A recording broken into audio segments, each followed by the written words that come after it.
Dis-moi, Sir Kingsley, Oui? est-ce que tu penses que le Seigneur va revenir très bientôt? Oui. Alors dis-moi, que va accomplir le Seigneur quand il reviendra? Eh bien, il nous amènera au royaume des cieux, bien sûr. Mais comment nous amènera-t-il au royaume des cieux? Ah.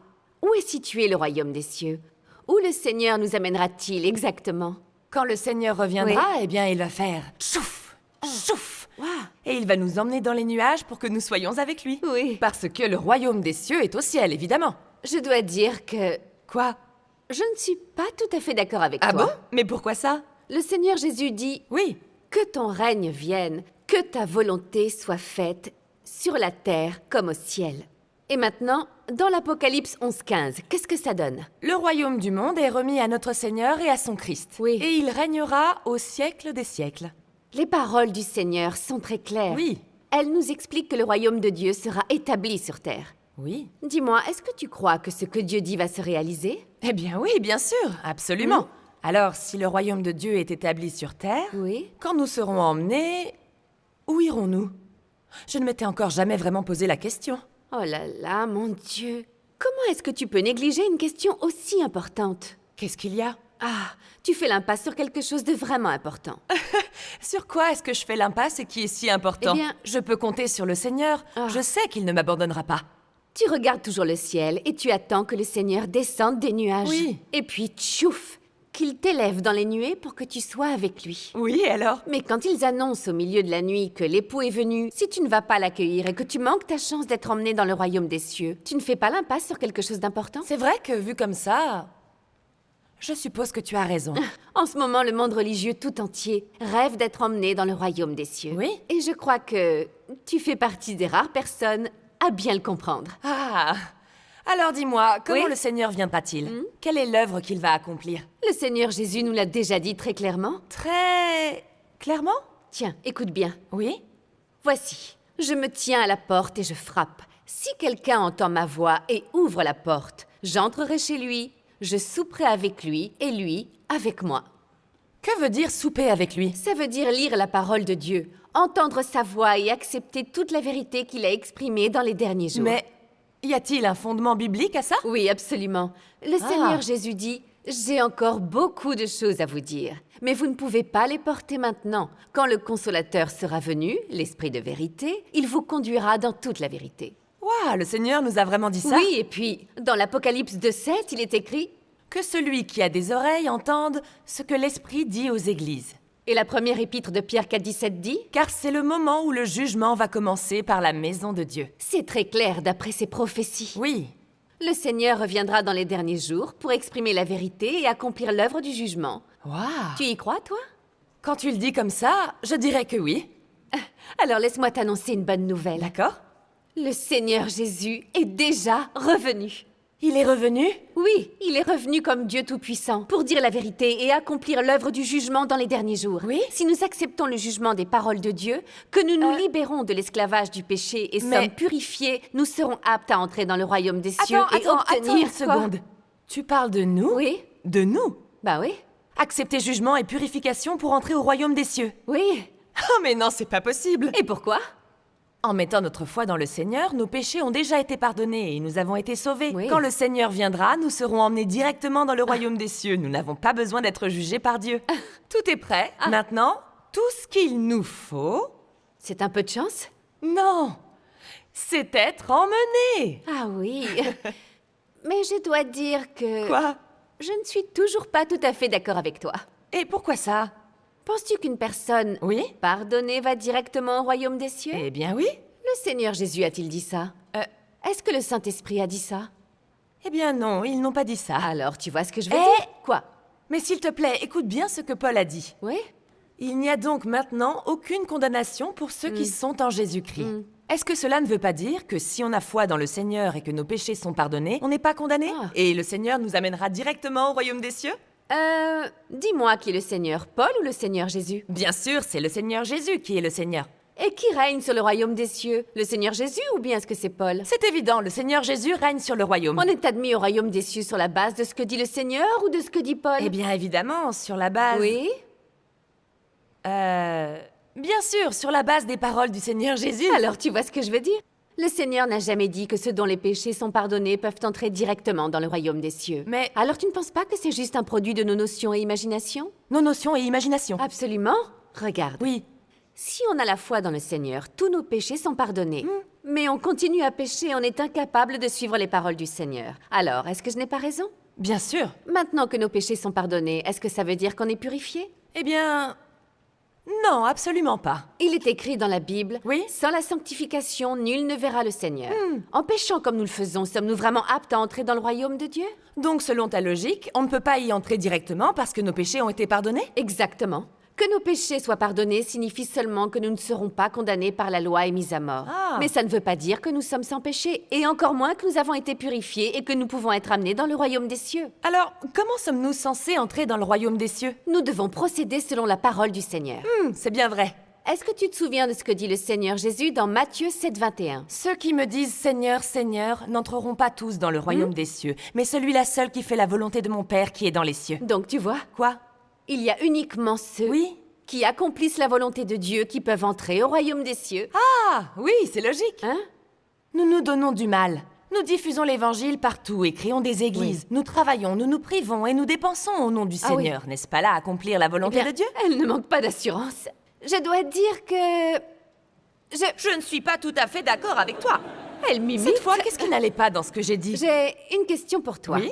À leur époque, les pharisiens n'ont-ils pas voyagé loin pour répandre l'évangile et faire leur travail? En effet. Mais qu'ont-ils fait quand le Seigneur est apparu pour accomplir son œuvre? Eh bien, les pharisiens l'ont arrêté, ils l'ont cloué sur la croix. Alors est-ce qu'ils accomplissaient la volonté de Dieu? Certainement pas, ils résistaient au Seigneur. Voilà. Tout ne peut pas être considéré comme accomplir la volonté de Dieu. Que veux-tu dire par là? Accomplir la volonté de Dieu, cela signifie pratiquer sa parole et lui obéir. D'accord. Vivre selon sa parole, quelles que soient les circonstances, et ne plus pécher ni résister à Dieu. Alors selon ces normes, on accomplit sa volonté? Eh bien, si tu veux dire pratiquer la parole de Dieu, se soumettre à lui, vivre selon ça... je suppose que non. Ah, Sir Kingsin, tu sais ce que nous sommes? Quoi? Des croyantes de longue date qui font le bien jour après jour, mais qui malgré tout sont toujours remplies de péchés. Mais- Nous avons beaucoup souffert et avons été mises en Oui. prison, mais tout cela pour des bénédictions. C'est Pour vrai. le profit, pour donner le change, nous mentons et trichons. Dans l'adversité et les épreuves, nous comprenons mal Dieu. Nous le tenons responsable, nous nous éloignons de lui et le trahissons. Accomplissons-nous vraiment la volonté de Dieu?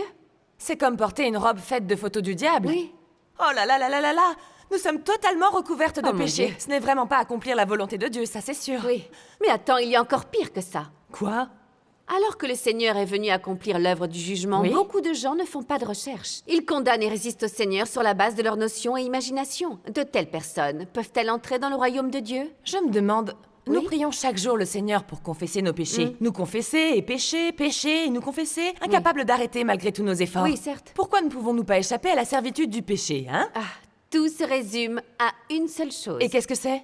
Nous avons été trop corrompus par Satan. Et nous avons des natures pécheresses qui résistent à Dieu. Des natures pécheresses? Oui.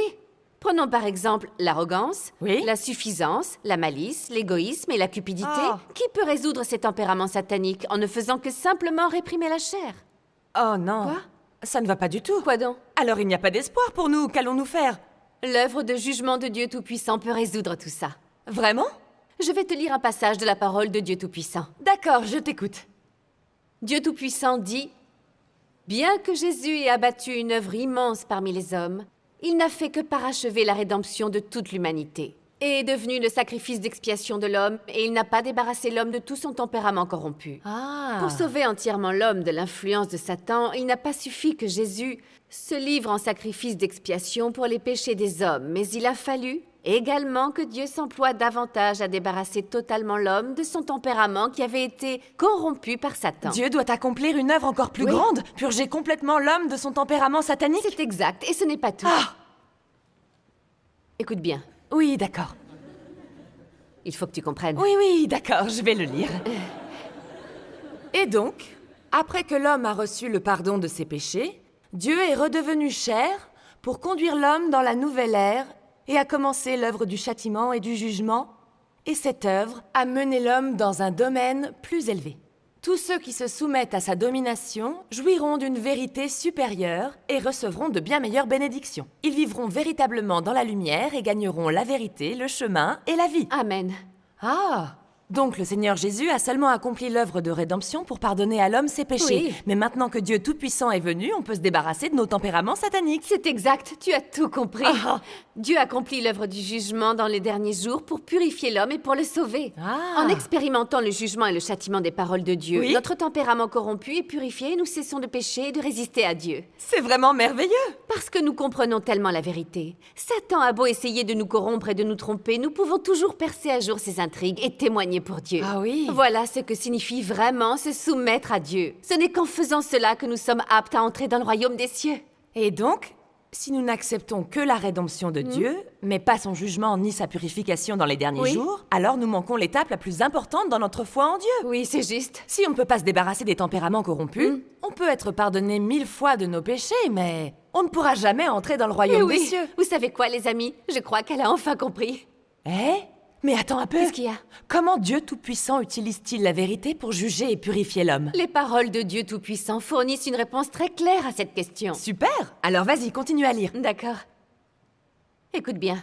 Ah, la voilà qui recommence. Dieu Tout-Puissant dit: dans les derniers jours, le Christ utilise une variété de vérités pour enseigner à l'homme, exposer l'essence de l'homme et disséquer ses mots et ses actes. D'accord. Ces paroles comprennent divers aspects de la vérité. Ces paroles sont toutes axées sur l'essence de l'homme et sur son tempérament corrompu. Ah oui, je vois. En particulier, ces paroles qui exposent comment l'homme rejette Dieu Oui. sont prononcées au sujet de la manière dont l'homme est une incarnation de Satan et une force ennemie contre Dieu. Je vois. Dieu exprime la vérité pour révéler l'essence de l'homme et analyser ses paroles et ses actes. C'est exact. Continue à écouter. Ok. En entreprenant son œuvre de jugement, Dieu ne fait pas que préciser ce qu'est la nature de l'homme par quelques mots. Alors qu'est-ce qu'il fait? Il l'expose, le traite et l'émonde à long terme. Ah. Ces méthodes d'exposer, de traiter et d'émonder ne peuvent pas être remplacées par des mots ordinaires, mais par la vérité que l'homme ne possède pas du tout. C'est logique, oui. Seules ces méthodes sont considérées comme un jugement. Oui. C'est seulement par un jugement de ce genre que l'homme peut être maîtrisé, forcé à se soumettre totalement à Dieu et acquérir de surcroît une vraie connaissance de Dieu. Ah, waouh! Les paroles de Dieu Tout-Puissant sont si concrètes. Personne d'autre que lui ne pourrait exprimer ces paroles. Cela vient certainement du Saint-Esprit. Oui, ton intuition est tout à fait correcte. Vraiment? Oui, parce que Dieu Tout-Puissant est Dieu incarné. Je le savais. Tout comme le Seigneur Jésus, ces paroles sont l'expression même du Saint-Esprit. Oh, waouh! Alors je viens juste d'entendre la voix du Seigneur? C'est exact. Après toutes ces années dans la foi du Seigneur, Oui. je viens enfin d'accueillir le Seigneur. Eh bien, elle est vraiment heureuse.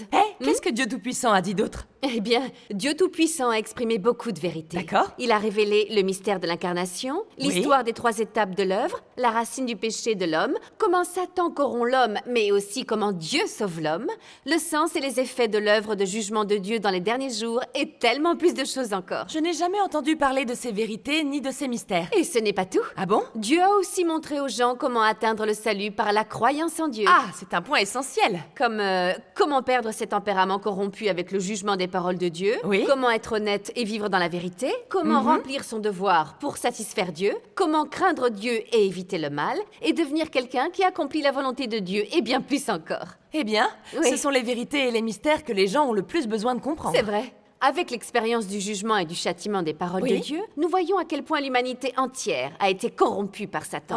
Oh. Comment notre nature est pleine de tempéraments sataniques comme l'arrogance, la tromperie, l'égoïsme et la cupidité. Nous ne faisons les choses que dans notre propre intérêt. Oui, tu as raison, c'est vrai. Si la plupart des gens souffrent et paient le prix, c'est juste pour obtenir des bénédictions et entrer dans le royaume des Oui. cieux. Ce n'est pas parce qu'ils aiment Dieu ou lui obéissent. Oui, c'est vrai. Lorsqu'ils font face à des épreuves, Oui. les gens peuvent blâmer et même nier Dieu et ainsi le trahir. Oui, c'est exact. Par exemple, certaines personnes, lorsqu'elles sont opprimées par le PCC, Oui. nient Dieu et s'éloignent de lui. Mais oui, tu as raison. Il y a beaucoup de pasteurs qui craignent la persécution par le PCC. Ils ne sont pas disposés à dénoncer le vrai visage du PCC qui est mauvais et méprisable. Absolument.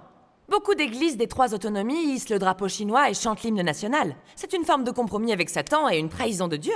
Alors dis-moi, Oui. sans que Dieu accomplisse l'œuvre du jugement dans les derniers jours, Nos tempéraments corrompus pourraient-ils être purifiés? Non, bien sûr que non. Serions-nous assez forts face aux épreuves et à l'adversité? Non, on trébucherait et on s'écroulerait. Serions-nous capables de reconnaître qui sont des pharisiens hypocrites? Non, on n'en aurait pas la moindre idée. Peut-on se libérer des contraintes de la tromperie par les faux bergers et les antéchrists? Non, absolument pas. Exactement. Sans l'œuvre de jugement de Dieu, Oui. l'humanité pourrait-elle échapper à l'influence de Satan et gagner le salut? Non, elle ne pourrait pas. C'est très juste. C'est pour ça que l'œuvre de jugement de Dieu Tout-Puissant dans les derniers jours est très importante. En expérimentant le jugement et le châtiment des paroles de Dieu, Oui. nous sentons le tempérament juste de Dieu qui ne souffre aucune offense. Ah. Nous nous inclinons devant Dieu avec regret et dégoût de soi, et nous nous repentons devant lui, et nous pouvons pratiquer la vérité.